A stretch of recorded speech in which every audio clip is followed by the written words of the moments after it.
Mississippi, l'État américain qui détient un PIB de 115 milliards de dollars, situé au cœur du sud des États-Unis, est notoirement connu pour sa riche tradition artistique, ses beaux paysages naturels et, surtout, pour être l'État le plus pauvre du pays. Dans ce contexte, le Mississippi est l'État qui a la plus grande proportion de personnes vivant dans la pauvreté, avec 19,5% de sa population de 2,8 millions de personnes vivant dans ces conditions. De plus, il a l'IDH le plus bas et l'espérance de vie la plus basse des États-Unis. Les problèmes du Mississippi vont plus loin. Plusieurs problèmes structurels aggravent les difficultés de l'État, tels que des politiques défaillantes et la forte ségrégation qui dure depuis l'esclavage. En outre, c'est l'une des populations les moins éduquées de la nation, avec seulement 23% des travailleurs de l'État ayant un diplôme d'enseignement supérieur, un pourcentage bien en dessous de la moyenne nationale de 37%. Dans cette vidéo, nous analyserons pourquoi le Mississippi est l'État le plus pauvre des États-Unis, et quelles raisons ont été décisives pour cela. Compte tenu de la situation actuelle dans laquelle se trouve le Mississippi, produisant certaines des pires performances économiques des États-Unis, il est important de revenir à son passé troublé, qui a été responsable de la limitation de la capacité de l'État à articuler des propositions plus efficaces qui conduiraient à une montée économique. Nous devons revenir à la fin du XVIIIe siècle, lorsque les États-Unis ont obtenu leur indépendance de la Grande-Bretagne, faisant ainsi du Mississippi un État de la nation. Dans ce processus, la colonisation de l'État était étroitement liée à la fertilité disponible dans son sol. En effet, son territoire est façonné par une série de facteurs géologiques et climatiques qui le rendent extrêmement fertile. Le premier d'entre eux est lié au delta du fleuve Mississippi, au nord-ouest de l'État, contribuant à l'enrichissement du sol dans la région. Ajouté au climat chaud qui prédomine pendant l'année, ces facteurs aident à façonner la dynamique économique de l'État, avec un accent sur la culture des céréales et des produits tels que le coton. Cette attractivité a conduit des milliers d'immigrants à se déplacer vers l'État à la recherche d'opportunités agricoles.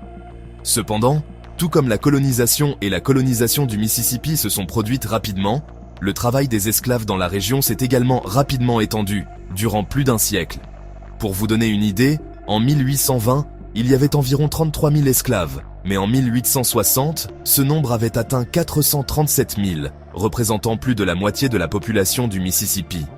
Tant et si bien qu'au plus fort du système esclavagiste qui prévalait aux États-Unis, le Mississippi était de loin l'État, avec le plus grand nombre d'esclaves du pays, ce qui était responsable du maintien du système économique actuel, alimentant un marché que peu de régions étaient capables de maintenir à l'époque. À cette époque, la capacité productive de l'État était telle qu'en 1860, le Mississippi était l'État le plus riche de la nation, le coton étant le fleuron de l'économie, dont la production a augmenté de 600% par rapport à 1820. Bientôt, le coton dominait les exportations, non seulement de l'État.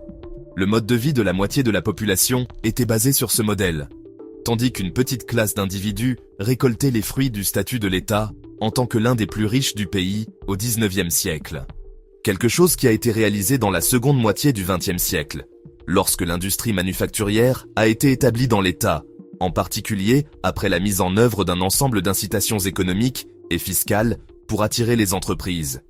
Parmi ces avantages figure le plan de développement industriel proposé par l'État en 1936, qui a directement impacté la modernisation des infrastructures, y compris les routes, les ports et l'expansion des services de base, tels que la santé et l'assistance financière, par le biais de dons et de prêts à faible taux d'intérêt aux entreprises.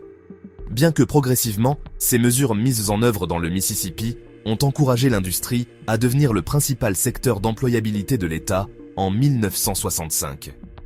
Cependant, lorsque nous analysons le Mississippi d'un point de vue interne, il est possible de soutenir que l'État est sorti du XXe siècle mieux qu'il n'y est entré. Mais, au niveau régional, il a laissé beaucoup à désirer, étant incapable de rivaliser avec ses voisins lorsque nous regardons les principaux indicateurs économiques. Cette disparité va plus loin, car l'État détient le PIB par habitant le plus bas de la nation, à seulement 9 000 $. À titre de comparaison, ses voisins, l'Alabama et la Louisiane, ont un PIB par habitant supérieur de plus de 11% et 18% respectivement par rapport au Mississippi. Si nous le comparons à l'État avec le PIB par habitant le plus élevé, qui est New York, cette disparité est encore plus grande, étant 11% plus élevée que celle du Mississippi. Sur cette base, il est important de mentionner que la mesure du PIB par habitant ne traduit pas directement le niveau de richesse par habitant. Cependant, analyser cette proportion nous aide à comprendre le développement de l'État et sa capacité de production économique. Sur ce dernier point, le Mississippi est bien en deçà de ce qui est souhaité, et sa matrice économique, bien que diversifiée, ne peut pas répondre aux besoins de sa population, notamment en ce qui concerne les revenus et la qualité de vie, ce qui explique peut-être le fait que le Mississippi est l'un des États les plus inégaux des États-Unis. Quelque chose qui devient visible lorsque nous regardons le coefficient de Gini, où 0 représente l'égalité et le niveau le plus élevé d'inégalité. Dans le Mississippi, le coefficient de 0.489 est plus élevé que celui de 0.481 et est le quatrième plus élevé parmi les 50 États. L'État du Mississippi a la plus grande proportion de personnes vivant dans la pauvreté de la nation, avec 19,5% de sa population de 2,8 millions de personnes vivant dans la pauvreté. En plus d'avoir l'IDH le plus bas des États-Unis, le scénario actuel du Mississippi est déprimant. Une partie de cette décadence se traduit par l'un des pires systèmes éducatifs du pays, des infrastructures précaires, un manque de services de base et des politiques inefficaces qui finissent par avoir un impact profond sur la formation sociale, économique et politique de l'État. Aujourd'hui, seulement 23% des travailleurs du Mississippi ont un diplôme universitaire. En termes pratiques, ce nombre réduit décourage l'intérêt des entreprises à chercher un siège dans l'État en raison du manque de professionnels qualifiés capables d'effectuer des travaux plus complexes et spécialisés. Cette tradition de main-d'œuvre peu qualifiée justifie pourquoi la population du Mississippi a un revenu médian inférieur de 51% au revenu médian des États-Unis.